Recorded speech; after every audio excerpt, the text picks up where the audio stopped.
You know China's biggest travel app, right? You probably have it on your phone. Well, it's in some serious hot water. But the story that everyone's talking about, it's not the real story. Not even close. So, the big question is, why now? I mean, Ctrip is a giant, a titan in the travel world. Why is the government suddenly coming down on them with this massive antitrust investigation? And look, the first thing everyone thinks, and you see it all over social media, is that this is about us, right? The travelers. We've all been there, you see a price, you refresh, and suddenly it's higher. You feel like you're getting ripped off. It has to be about that, right? Well, that's just the tip of the iceberg. The real story here is a massive power struggle over billions and billions of dollars in profit. And the crazy part is, this fight, it isn't with you. It's not Ctrip versus the traveler. No, it's something way, way bigger. Okay, so let's dig in. Section 1, a giant under investigation. We're going to start with the facts here because this isn't just gossip. This is an official move by the government, and believe me, it sent shockwaves through the market. So how did we even get to this point? Well, you have to rewind a bit. Back in 2022, a new anti-monopoly law comes into play. It kind of sets the stage. Then, fast forward to 2025, and you start seeing these little fires pop up all over the place. Local complaints, disputes in different provinces. It was all building up to the big one. January 14th, 2026. That's when the big guns, the State Administration for Market Regulation, made it official. TRIP is under investigation. All right, so let's tackle that first idea we talked about. If this whole thing isn't about you and me getting mad about prices, then who is it about? Who's getting hurt so badly that it triggers a national investigation? Okay, think about it like this. For you, the consumer, if you see a price on Ctrip you don't like, what do? You just hop over to Meituan or Fliggy, or maybe book right on the airline's website. You've got choices. Ctrip's market share is huge, sure, around 56%, but it's not a total monopoly. But now, flip the script. Think about the merchants, the hotels, the little guest houses, the tour companies. They don't have that freedom. They're often locked in, forced into exclusive deals, and can't even set their own prices. And guess what? Those are the people who have been filing the official complaints. And this isn't just some abstract idea. Look at what was happening in 2025. You had Guangzhou investigating Ctrip for basically telling hotels, hey, you're either with us or you're with them, but you can't be on both.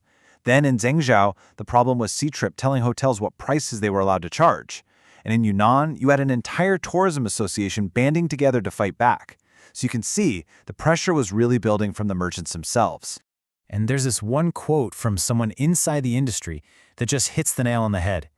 They said the entire tourism industry is working for Ctrip. I mean, wow, that just perfectly captures this feeling that all these local businesses are doing all the hard work, and the platform is just sucking up all the profit. The whole investigation is centered on this deeply unfair split of the money. So that brings up a really good question. Why is this all blowing up now? I mean, these kinds of platform tactics aren't exactly brand new, right? Why is the government stepping in so forcefully at this exact moment? Well, the answer has everything to do with just how powerful the tourism industry itself has become. I mean, just look at the stats. Tourism isn't some little side hustle for the economy anymore. It's huge. We're talking about a direct contribution to GDP of nearly 5%. And if you factor in all the related stuff like food and transportation, it's more than 10%. In an economy that's growing at around 5%, tourism is one of the only sectors with double-digit growth. That makes it incredibly important. And it makes total sense why local governments are all in on this. Imagine you're a local official.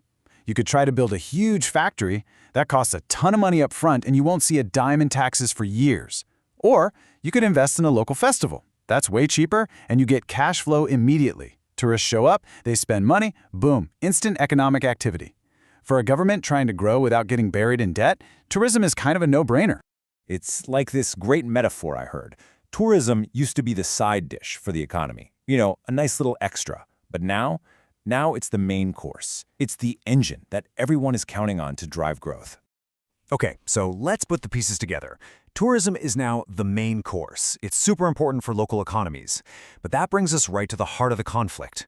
If local governments and businesses are investing all this time and money to make tourism boom, where is all that profit actually going?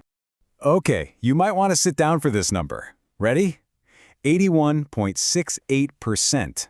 That's not a typo. That was Ctrip's gross profit margin back in late 2025. That is an absolutely mind-blowing number.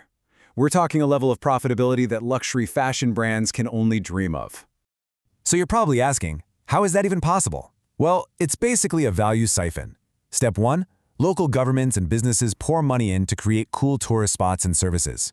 Step 2, you and I go online and book our trip on Ctrip because, let's be honest, it's just so convenient.